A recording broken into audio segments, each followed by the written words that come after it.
I still remember the smell of the hospital the first night I worked the graveyard shift. It was that strange mixture of disinfectant, old carpet, and something metallic that seemed to hang in the air no matter how much they cleaned. St. Augustine Medical Centre wasn't exactly abandoned, but the night shift made it feel that way. Most of the hospital lights were dimmed after midnight, whole wings shut down except for a few patient rooms, and the long corridors turned into silent tunnels of flickering fluorescent lights. I had just graduated nursing school 3 months earlier, and when they offered me the overnight position, I took it immediately. The pay was better, and they said nights were quiet. At least that's what they told me during orientation. My supervisor that evening was a tired-looking nurse named Carla. She had been working nights for almost 15 years, and she had the hollow-eyed expression of someone who had seen too many long shifts. She handed me a clipboard and pointed toward the hallway leading into Ward C. Before I could walk away, she said, "Wait." I turned back and she looked at me carefully for a moment, like she was deciding whether to say something. Then she leaned closer and lowered her voice. "Night shift here only has 3 rules." I laughed a little because I thought she was joking, but she didn't smile. "Rule 1, she said, holding up a finger. "After midnight, you don't enter Ward C." I looked down the hallway she was pointing at. The lights were on but dim, and I could see a row of empty patient rooms stretching into darkness. "Why?" I asked. Carla shrugged. "That wing is closed. Renovation plans that never happened. Just trust me." She raised a second finger. "Rule 2. If the call button in room 19 lights up, ignore it." "Why would it light up if no one's in the room?" I asked. "Faulty wiring," she said quickly, though the way she avoided eye contact made it sound like she didn't believe that herself. Then she lifted a third finger. "Rule 3. If you ever hear a baby crying on this floor, leave immediately." That one actually made me laugh. "There's no maternity ward here." "Exactly," Carla said. Her voice was flat and tired. She tapped the clipboards against my chest and said, "You'll be covering the west hallway tonight. Just routine checks every hour. Most of the patients are asleep anyway." Then she turned and walked away before I could ask anything else. I remember standing there in the hallway for a moment thinking the rules were some kind of weird night shift joke they played on new staff. Hospitals have strange traditions, and I assumed this was just one of them. My shift officially started at midnight. The hospital felt different once the clock crossed that line. The few visitors left the building, the cafeteria closed, and the bright daytime noise faded into a deep quiet. The only sounds left were distant machines beeping and the occasional rumble of an elevator somewhere in the building. I started my rounds just after 12:15. The west hallway had 12 patient rooms, most of them occupied by long-term recovery patients. I checked vitals, adjusted IV lines, and made notes on my clipboard. Everything was completely normal, quiet, uneventful. By 1 in the morning, I had almost forgotten Carla's rules. I walked past room 19 without even noticing the number at first. It looked like any other hospital room. The lights were off and the door was slightly open. I pushed it a little wider and looked inside. Empty bed, empty chair, curtains pulled halfway across the window. Dust sat on the bedside table like no one had cleaned the place in weeks. The room definitely wasn't being used. I shrugged and moved on. Around 1:30, the hallway lights flickered briefly. It only lasted a second, but it was enough for the word to make the corridor look like it had blinked. I checked the nurse's station monitor to see if there was a power issue. Everything looked normal. I continued my rounds and eventually returned to the desk. The hospital felt even quieter now. Sometimes hospitals at night reach a point where the silence almost feels heavy, like the building itself is holding its breath. That's when I saw it. A small red light blinking on the monitoring panel. I leaned closer to read the label. Room 19. The call button was active. I stared at it for a moment, confused. I had just been in that room less than an hour ago. No patient, no equipment plugged in, nothing. I remembered Carla's rule then, ignore the call button in room 19. I almost laughed again. Clearly some loose wiring was triggering the system. Still, the blinking red light bothered me. It kept flashing slowly, like someone patiently pressing the button over and over again. I told myself I would just reset the system. That was all. No reason to bother anyone about it. I walked down the hallway toward room 19. The corridor felt longer this time. The lights hummed quietly overhead and my footsteps echoed off the tile floor. When I reached the door, I noticed something strange. The door was closed. I was sure it had been open earlier. I stood there for a second listening. Nothing. No machines, no movement, just silence. I pushed the door open. The room looked exactly the same as before. Empty bed, empty chair, curtains still half closed, but the call button was lying in the middle of the mattress, the wire stretched across the bed like someone had been holding it. I stepped closer and picked it up. The red light on the button was glowing. Someone had pressed it. That's when the hospital bed moved. Not violently, just a slow shift, like the mattress had dipped under weight. The springs creaked softly. I froze. The mattress slowly sank in the centre, forming the shape of someone sitting down, except there was no one there. Then the call button slipped out of my hand and dropped back onto the bed. The red light stopped blinking, and the bed began to rock gently forward and back like someone invisible was trying to stand up. The bed rocked once, then again. Slow, deliberate movements, like someone testing their balance before standing. I stood frozen beside the mattress, my brain refusing to process what my eyes were seeing. The indentation in the bed deepened slightly, shifting toward the edge like invisible legs were sliding off the side. The metal frame creaked softly. Hospitals are full of strange mechanical sounds, but this was different. This sounded like weight. My first instinct was to convince myself that there was a rational explanation. Maybe the bed's hydraulics were malfunctioning. Maybe air pressure from the ventilation system was moving the mattress. Maybe I was tired and imagining things. But none of those explanations accounted for the shape slowly forming on the mattress. It looked exactly like someone sitting there. The air in the room suddenly felt colder. I could see my breath faintly in the dim light coming from the hallway. I realized I was still holding the clipboard, my fingers gripping the edge so tightly the plastic was bending. The bed stopped rocking. The indentation remained. Something was sitting there. I waited for it to disappear, for the mattress to slowly rise back to its normal shape. Instead, the indentation shifted again, as if the unseen figure had leaned forward. The call button slid across the mattress toward the center of the dip. The cord tightened slightly, pulling against the wall unit. Then it lifted. I swear to this day the button rose off the mattress for a moment, hovering just long enough for the red light to flicker once. Then it dropped. I stumbled backward, bumping into the doorframe. The sound echoed loudly in the silent hallway. For a moment nothing happened. Then the bed springs creaked again. The indentation slowly rose. Whatever had been sitting there was standing up. I didn't see anything.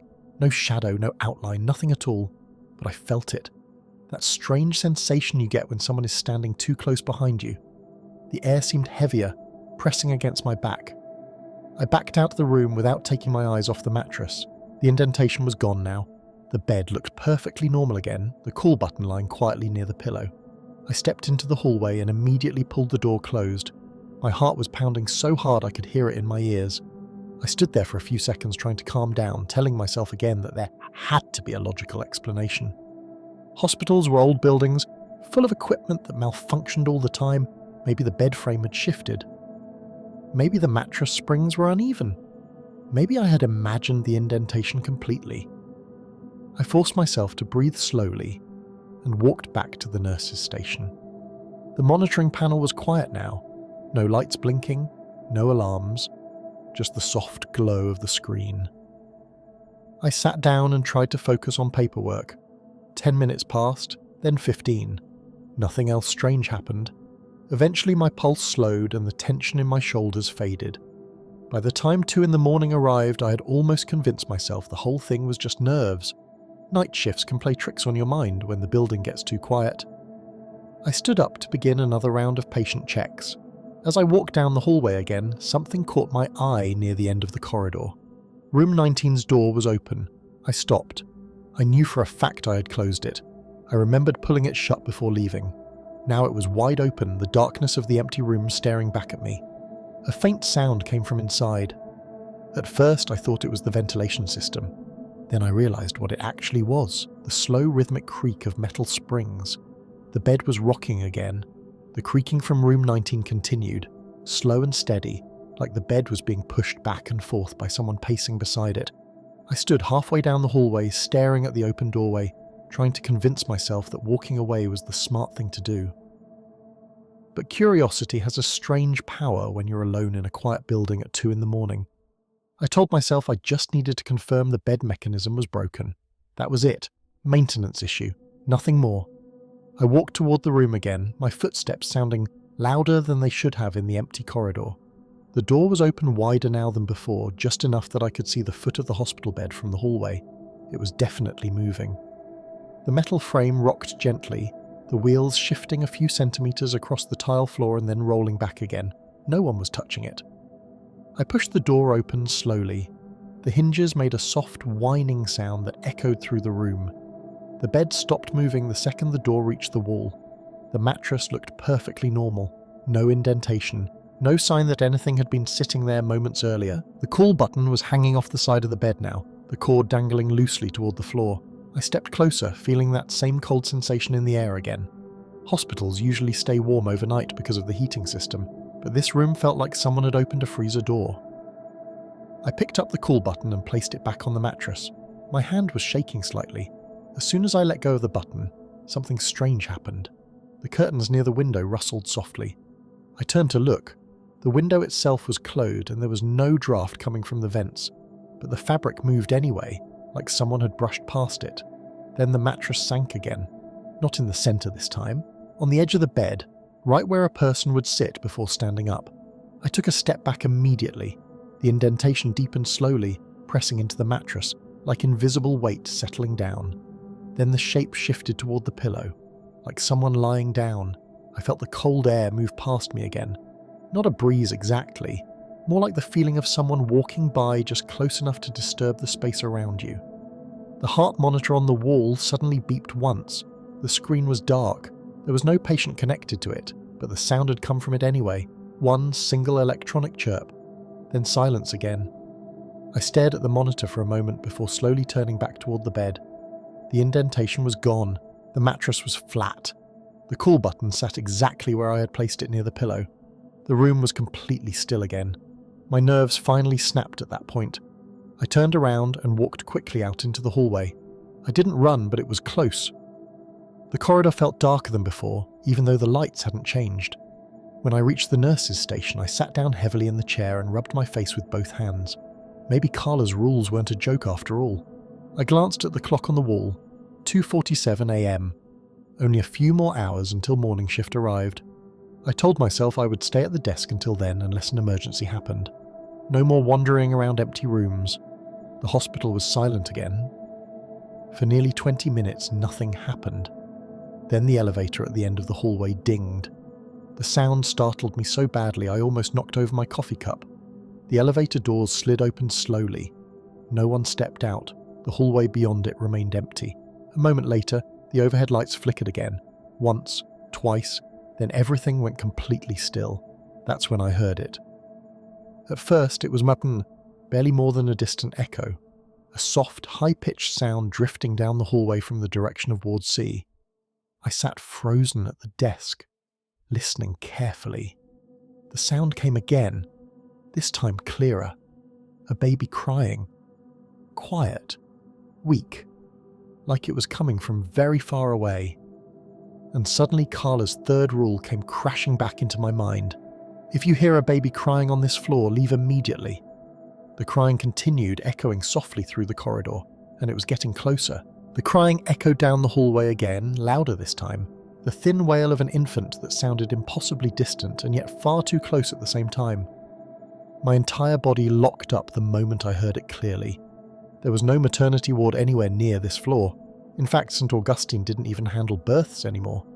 The crying came again, trembling through the quiet corridors like sound travelling through water. My first instinct was to stand up and investigate. That's what nurses do when they hear a patient in distress, but Carla's voice echoed in my head with terrifying clarity. If you hear a baby crying on this floor, leave immediately. I pushed my chair back slowly and stood up. The crying continued, drifting through the hallway from the direction of Ward C. That was the wing Carla had warned me never to enter after midnight. The sound bounced off the walls in strange ways, sometimes seeming far away, sometimes like it was right around the corner. I told myself there had to be a logical explanation. Maybe someone had brought a child into the hospital late at night. Maybe a visitor was walking down the hall. But the crying didn't sound normal. It sounded wrong. The pitch was uneven, stretched too long between breaths, like something imitating the sound rather than making it naturally. I grabbed my jacket from the back of the chair, fully intending to leave the floor like Carla said. But as I stepped toward the stairwell door, the crying suddenly stopped. The silence that followed was even worse. For a moment, the entire hospital felt dead quiet again. Then I heard something else. Soft footsteps, bare feet against tile. They were coming from the far end of the hallway near Ward C slow, dragging slightly across the floor. I turned toward the corridor despite every instinct telling me not to. The lights flickered again as I stared down the long stretch of hallway. At first I didn't see anything. Then a small shape stepped out from the darkness near the closed doors of Ward C. It was about the height of a toddler. The figure stood motionless in the centre of the corridor. The dim lights above barely illuminated it, but I could make out the outline of a child wearing what looked like an oversized hospital gown. His head was tilted slightly to one side.